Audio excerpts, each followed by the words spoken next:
बहुत ज़्यादा पिंपल आ रहे हों, या फिर अनइवन स्किन टोन हो, या फिर मिलाज़मा हो, या फिर मैं कहूँ झाइयाँ हैं, या फिर आप कहें कि मेरे चेहरे पर जो ब्राउन कलर के हैं बहुत ज़्यादा स्पॉट बन रहे हैं। कोई कह रहा है मुझे फ्रैकल हो रहे हैं, कोई कह रहा है कि दीदी कुछ ऐसा बता दो जिससे मेरी झुर्रियाँ चली जाएं, बहुत ज़्यादा एक्ने हैं और स्कार्स छोड़ जाते हैं। इस तरह की अगर बहुत ज़्यादा प्रॉब्लम है तो मैं कहूँगी आज का वीडियो आपको लास्ट तक ज़रूर से देखना है।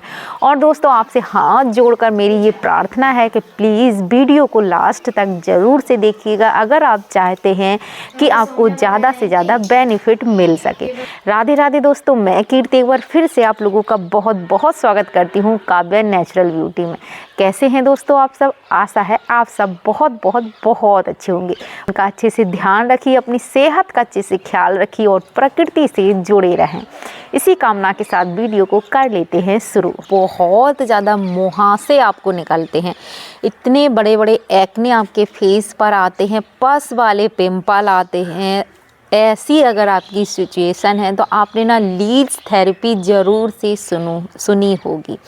जी हाँ दोस्तों, लीच थेरेपी जिसमें ना जो लीच है, गौच है, उसको फेस के ऊपर जहाँ भी आपका इफ़ेक्टिव एरिया होता है, जहाँ प्रॉब्लम होती है, वहाँ पर लीच लगाई जाती है, चिपकाई जाती है, जो कि हमारे ब्लड का को प्योर करती है। ब्लड में जो जहरीला विष होता है, जो विषाक्त पदार्थ होता है, जो हमारा ब्लड ख़राब होता है, जो ब्लड को प्यूरिफाई करने का काम करता है, मतलब ब्लड को साफ़ करने का काम करती है। जो ख़राब ब्लड होता है तो उसको जो जोंक होती है वो चूस लेती है। तो इस तरह से लीच थेरेपी कराई जाती है, जो कि ना बहुत ज़्यादा डरावनी होती है, बहुत ही मतलब सोचने से डर लगता है। अब जो लोग कराते होंगे वो तो मतलब उन लोगों का जो डर है वो पता नहीं कैसे करा लेते हैं, लेकिन अब जब प्रॉब्लम होती है तो फिर कुछ भी हो, जितना भी डर हो, उस डर से हमें आगे निकलना होता है और कराना ही पड़ता है। सोच रहे होंगे कि मैं क्यों आपको लीच थेरेपी के बारे में बता रही हूँ। तो ना आज मैं आपसे कहूँ कि आप घर पर बिना लीच के लीच थेरेपी कर सकते हैं। जी हाँ, लीच थेरेपी, वो कि बिना लीच के घर पर, और बहुत ही इजी वे में, ना डर होगा ना कुछ होगा। जी हाँ, आज मैं आपको एक ऐसी औषधि के बारे में बताने जा रही हूँ जो आपके जो रक्त है, रक्त में जो विषाक्त पदार्थ होते हैं, ऐसा समझ लीजिए रक्त शुद्धि करने का काम करता है, और उसका नाम है मंजिष्ठा। आपने ज़रूर सुना होगा, कोई भी आयुर्वेदिक स्किन केयर का प्रोडक्ट हो या फिर बालों के लिए अगर आप कोई प्रोडक्ट खरीदते हैं नेचुरल में, तो उसमें ना मंजिष्ठा ज़रूर होती है। मंजिष्ठा का परिचय अब जानते हैं, मंजिष्ठा के बारे में हमारे आयुर्वेद में क्या क्या वर्णन है। क्योंकि कोई भी औषधि या कोई भी चीज़ जब हम अपने फेस पर लगाते हैं तो हमें उसके बाद, या फिर मतलब खाने के लिए भी यूज करते हैं, तो हमें उसके बारे में पूरी जानकारी ज़रूर से होनी चाहिए। मेरा मकसद भी यही है, मैं कभी भी वीडियो ऐसे नहीं लाती हूँ, जब मैं उससे खुद संतुष्ट हो जाती हूँ, पूरी जानकारी इकट्ठा कर लेती हूँ, तभी आप लोगों तक पहुँचाती हूँ। तो जो हमारा जो चरक मुनि द्वारा रचित चरक संहिता है, तो उसमें ना मंजिष्ठा का बहुत ही वर्णन, बहुत अच्छे ढंग से इसका वर्णन किया गया है। मंजिष्ठा को बहुत सारे जो चर्म रोग हैं, स्किन के बहुत सारे डिसीज़ में मंजिष्ठा का यूज होता है। बहुत सारे चर्म रोगों के लिए इसका उपचार किया जाता है, चर्म रोगों में, और इसको बेसहरण के नाम से भी इसका किया गया है। रक्त को शुद्धि करने वाली ये एक औषधि है। को अगर आपका ब्लड, जब मुहासे वगैरह निकलते हैं, चेहरे में बहुत ज़्यादा प्रॉब्लम होती है, तो वो रक्त की शुद्धि के लिए ही होती है, और इसीलिए थेरेपी जो जोक थेरेपी है उसका यूज करा जाता है। तो ये तो आ गई। अब जो बाघभट्ट जी हैं, जिनकी पुस्तक है अष्टांग हृदयम, तो उसमें भी जो मंजिष्ठा है उसका उल्लेख किया गया है। कामा आयुर्वेद एक बहुत बड़ा ब्रांड है। आयुर्वेद में आप सभी जानते होंगे कुमकुमादि तेल आप बहुत बहनें यूज भी कर रही हैं। तो जो कुमकुमादि तेल में उसमें ना सबसे इम्पोर्टेंट जो उसका जो एलिमेंट है वो मंजिष्ठा ही है। जी हाँ, मंजिष्ठा। और कामा आयुर्वेद के आप अगर क्रीम देखेंगे, इनके प्रोडक्ट देखेंगे तो उनमें ना ज़्यादातर जो है मंजिष्ठा का आपको यूज मिलेगा।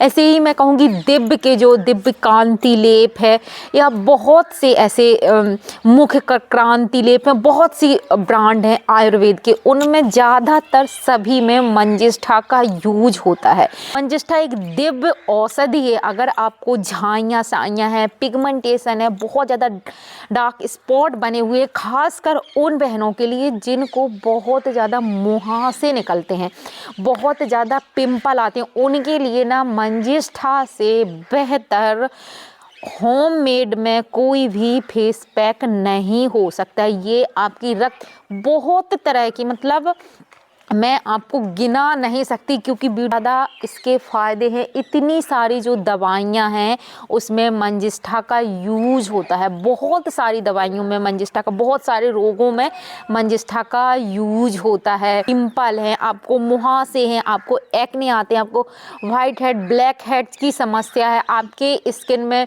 जो है चकत्ते बन रहे हैं, किसी को वाइट कलर के चकत्ते हो जाते हैं, किसी को ब्राउन स्पॉट हैं, फ्रैकल्स बहुत ज़्यादा हैं, और मतलब आपको एजिंग साइन बहुत जल्दी आने लगे हैं। डार्क सर्किल की अगर आपको प्रॉब्लम है, अनइवन स्किन टोन है, आप अपनी स्किन को थोड़ा सा निखारना चाहते हैं, पहले तो आप बहुत अच्छे गोरे चिट्टे दिखते थे, लेकिन आजकल ना आपका जो रंग है, जो आपका स्किन कॉम्प्लेक्स है, बहुत ज़्यादा डार्क हो रहा है। सभी आपको टोक रहे हैं कि भाई क्या होगा, क्यों इतने ज़्यादा, कैसे आप हो गए हो, कैसी आपकी स्किन हो गई। अगर इस तरह की प्रॉब्लम है तब तो मंजिष्ठा आपको बहुत बहुत बहुत ज़रूरी। ये हमारे शरीर में जो मेलिन बनता है, जिसकी वजह से हमें झाइयाँ आती हैं, जिसकी वजह से हमें डार्क स्पॉट आते हैं, उसको कम करता है।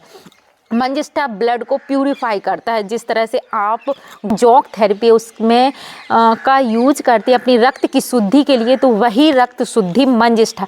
अब देखो, मंजिष्ठा आपको खाना भी होता है, मतलब मंजिष्ठा का काढ़ा बना के आप पी सकते हैं। मंजिष्ठा को आप चाय की तरह, चाय जैसे हम चाय पीते हैं, तो मंजिष्ठा का काढ़ा आपको, लेकिन यहाँ पे ध्यान रखना है, बहुत सारी ऐसी सिचुएशन है जब आपको मंजिष्ठा का प्रयोग नहीं करना है। मंजिष्ठा का जो टेस्ट है वो थोड़ा सा कसैला होता है, और मंजिष्ठा हल्की सी मधुर भी, मतलब जैसे हम मुलेठी और मंजिष्ठा दोनों में बहुत अंतर है। मुलेठी मंजिष्ठा दोनों अलग है, इनके कलर अलग है, इनका स्वाद अलग है, दोनों चीज़ें अलग हैं, लेकिन अगर दोनों को एक साथ प्रयोग करते हैं बहुत गजब के फ़ायदे होते हैं।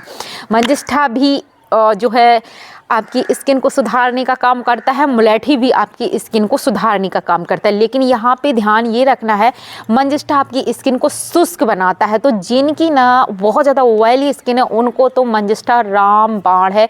तभी जिनको पिंपल मुहासे आते हैं उनको मंजिष्ठा एकदम से दिव्य औषधि है, उनको ज़रूर से मंजिष्ठा को अपने डेली रूटीन में शामिल करना है। तो काढ़ा बनाकर पी सकते हैं, शहद के साथ, दही के साथ आप मंजिष्ठा को ले सकते हैं। स्वाद मैंने इसका बता दिया, कसैला होता है। ये एक विषहरण, मतलब आयुर्वेद में विषहरण जो औषधि होती है उसके लिए मंजिष्ठा का यूज करा जाता है। तो बहुत अधिक इसका सेवन भी आपको नहीं करना है। और जो लेडी प्रेग्नेंट हैं या किसी भी अन्य तरह की बीमारी है, या जिनको, देखो एक चीज़ और, जो मंजिष्ठा है, अगर आपको कब्ज की शिकायत रहती है तो मंजिष्ठा भूल कर भी आपको खाने में सेवन नहीं करनी है, क्योंकि मंजिष्ठा जो है वो मल को बांधने का काम करती है। अगर जिनको दस्त आते हैं उनको मंजिष्ठा दी जाती है, मंजिष्ठा उनको बहुत अच्छे से फ़ायदा करती है। तो इस बात का ध्यान रखें, जिनको कब्ज की शिकायत है वो मंजिष्ठा कभी खाने में प्रयोग ना करें। इतनी सारी बातें आपको समझ में, मंजिष्ठा खाई जाती है, लेकिन कुछ लोगों को मंजिष्ठा नहीं खानी चाहिए, और खाना चाहते हैं। अगर आपको दाने, पिंपल, मुहासे बहुत आते हैं, आपको झाइयाँ साइयाँ बहुत हैं, मंजिष्ठा आप लेना चाहते हैं, तो आप डॉक्टर की सलाह से इसको ले सकते हैं। हृदय रोगों में ये काम करती है, जो लिवर के पेशेंट हैं, ये मतलब एक पित्त को, आपके पित्त को बैलेंस करने का काम करती है। इसकी तासीर गर्म होती है, जिनका पित्त भड़का हुआ होता है उनको मंजिष्ठा बहुत अच्छा फ़ायदा करती है, बहुत अच्छे, ये आपके पित्त को बैलेंस करती है। लेकिन खाने के लिए कोई चीज़ यूज करते हैं तो बिना डॉक्टर की सलाह के ना यूज करें, सिर्फ मेरे कहने से बिल्कुल भी आपको यूज़ नहीं करनी है। हाँ, लेप के लिए चलो अब बात कर लेते हैं कि इसका जो लेप है कैसे लगाना है। और ये जो मंजिष्ठा मेरे पास है ये बालों के लिए और फेस के लिए है, ये खाने के लिए यूज़ नहीं करना है। लेकिन खाने के लिए है वो आपको अलग लेनी है। अगर हो सके तो आप ना चूर्ण लें, इसका दिब्ब का भी लें, जो भी लेना चाहते हैं खाने के लिए, और लिंक भी आपको मिल जाएगा डिस्क्रिप्शन में, तो वहाँ से भी आप देख लीजिए। तो ये सारी चीज़ें होंगी। अब चलो मंजिष्ठा का फेस पैक कैसे बनाते हैं वो भी समझ लेते हैं। यहाँ पे मैंने मंजिष्ठा लिया, मंजिष्ठा हमने ले लिया 1 चम्मच। अब मैं यहाँ पे ले रही हूँ गुलाब जल, साथ में वाइट टर्मरिक लूँगी। अगर आपके पास, मैं यहाँ पे ऑरेंज पील पाउडर का यूज कर रही हूँ। ऑरेंज पील पाउडर आप सभी को पता है दाग धब्बे हटाने के लिए, चेहरे पर ग्लो लाने के लिए बहुत ही बढ़िया काम करता है। अगर चेहरे पर ग्लो नहीं है, और विटामिन सी से भरपूर होता है, और विटामिन सी जो है वो चेहरे पर नूर लाने का काम करता है। तो यहाँ पे मैंने ऑरेंज पील पाउडर लिया है 1 चम्मच, 1 चम्मच लेंगे मंजिष्ठा। गुलाब जल, कच्चा दूध लिया है। अब आप एलोवेरा भी इसमें ले सकते हैं, नहीं लेना चाहते हैं नहीं ले सकते। वैसे एलोवेरा बहुत अच्छा काम करता है, तो आप जो आपके पास सूटेबल हो वो चीज़ें आपको इसमें ऐड करनी है। मैं यहाँ पे रॉ मिल्क ले रही हूँ। अगर ऑयली स्किन है तो रॉ मिल्क आप स्किप कर सकते हैं, मतलब जिनको मुहासे आ रहे हैं तो वो रॉ मिल्क की जगह पे यहाँ पे ना सिर्फ एलोवेरा या और गुलाब जल से पेस्ट को बनाएं। अब जिनको झाइयाँ हैं, जिनकी ड्राई स्किन है, तो वो ज़रूर से रॉ मिल्क का यूज करें, साथ में हनी का यूज ज़रूर करें। हनी और जो रॉ मिल्क है उसके साथ आप ऑरेंज पील पाउडर और मंजिष्ठा का यूज करें। अगर आपके पास मुलेठी का पाउडर है तो मुलेठी का पाउडर ज़रूर से यूज करें, बहुत ही बढ़िया काम करता है। साथ में मैं यहाँ पे ले रही हल्दी वाइट टर्मरिक, तो वो ज़रूर आधी चम्मच ऐड कर लें, क्योंकि जो वाइट टर्मरिक है स्किन के लिए बहुत ही बेहतरीन काम करती है, आपकी स्किन को निखारने के लिए, दाग धब्बों को हटाने के लिए, पिंपल मुहासे, इन सारी चीज़ों को, क्योंकि इसमें एंटी इन्फ्लामेटरी गुण होते हैं, एंटीबैक्टीरियल गुण होते हैं, तो ये ना आपकी स्किन टोन में भी सुधार लाता है। मंजिष्ठा का फेस पैक लगा रहे हैं तो आपको कुछ बातों का ध्यान रखना है, क्योंकि जब आप मंजिष्ठा को अपने फेस पर 20 से 30 मिनट तक रखते हैं तो जब फेस वॉश करेंगे तो ये ना हल्का सा रेडनेस, मतलब हल्का गुलाबी आपका चेहरा लगेगा, एकदम से मतलब वाइटनेस नहीं आएगी, हल्का सा जैसे कि जो लोग कुमकुमादी तेल यूज करते हैं तो उनको ना हल्का सा रेड अपना फेस दिखाई देता है, तो उस तरह से जब आप इसका पैक लगाएंगे तो मंजिष्ठा का, तो उसी प्रकार से आपका फेस होगा। लेकिन ये रहेगा नहीं, 1 से 1.5 घंटे में आपकी स्किन नॉर्मल हो जाएगी, जिस तरह से आपकी स्किन का टोन था। लेकिन शुरुआत में आपको हल्की सी रेडनेस लगेगी, कभी कभी किसी किसी को ईचिंग भी हो सकती है, तो इससे आपको परेशान नहीं होना है कि भाई इससे तो हमें ईचिंग हो रही है, तो ऐसा हल्का सा आपको महसूस हो सकता है। अब देखो मंजिष्ठा का प्रयोग हमें वीक में कितने बार करना है, तो आप एक दिन छोड़कर एक दिन मंजिष्ठा का फेस पैक लगा सकते हैं। और ऑयली स्किन है, जिनको पिंपल मुहासे आते हैं, तो वो रोज़ मंजिष्ठा का फेस पैक लगा सकते हैं। या फिर आप कंफर्टेबल नहीं है पूरे फेस पर फेस पैक लगाने के लिए, तो आप ना थोड़ा सा पेस्ट बनाएं, और जहाँ जहाँ आपको पिंपल है, जहाँ जहाँ आपको मुहासे हैं, उस एरिया पर ही आप मंजिष्ठा का लेप लगा लें और इसको 30 मिनट तक रहने दें, हल्के गुनगुने पानी से हटा लें। तो इस तरह भी, और जिनको जैसे झाइयाँ हैं, मिलाज़मा है, वो भी अगर पूरे फेस पर नहीं लगाना चाहते हैं तो जिस एरिया पे आपको दिक्कत है तो वहाँ सिर्फ आप वहीं पे इस फेस पैक को लगा सकते हैं, और पूरे फेस पर लगाएंगे तो बहुत ही अच्छा आपको फ़ायदा मिलेगा। लेकिन एकदम से नहीं मिलेगा, इसको आपको 10 से 15 दिन आपको लगातार, मतलब वीक में 3 बार लगाते हैं या फिर आप रोज़ लगाते हैं, लेकिन एकदम फ़ायदा नहीं होगा। 10 से 15 दिन में आपको इसके जो रिजल्ट हैं वो मिलना शुरू हो जाएंगे। तो ये तो हो गया मंजिष्ठा का फेस पैक। अब जैसे आपको कहीं जाना है, शादी में मान के चलो आपको कल जाना है, तो आज आप मंजिष्ठा का फेस पैक एक दिन पहले लगाएंगे, लेकिन उसी दिन आपको नहीं लगाना है, क्योंकि इससे ना चेहरे में हल्की लालिमा सी रहेगी, तो अगर आप कहीं बाहर जाते हैं तो वो देखने में कम अच्छी लगती है। तो इस तरह से आप मंजिष्ठा का फेस पैक का अगर यूज करते हैं तो यकीन मानिए ये ना दिव्य औषधि बहुत ही जल्दी आपको अपने चेहरे पर जो है फ़ायदे दिखाएगी, अच्छे से अच्छे आपको रिजल्ट मिलेंगे। झाइयाँ, पिगमेंटेशन, मुहासों के लिए ना तो रामबाण का ये काम करेगी। अब तो दोस्तों आशा करते हैं आज का वीडियो आपके लिए बहुत ज़्यादा हेल्पफुल रहा होगा, बहुत पसंद आया होगा। वीडियो अच्छा लगा है तो वीडियो को लाइक कर, चैनल को सब्सक्राइब जरूर से करिए, और आप हमारा वीडियो कहाँ से देख रहे हैं ये जरूर से बताइएगा।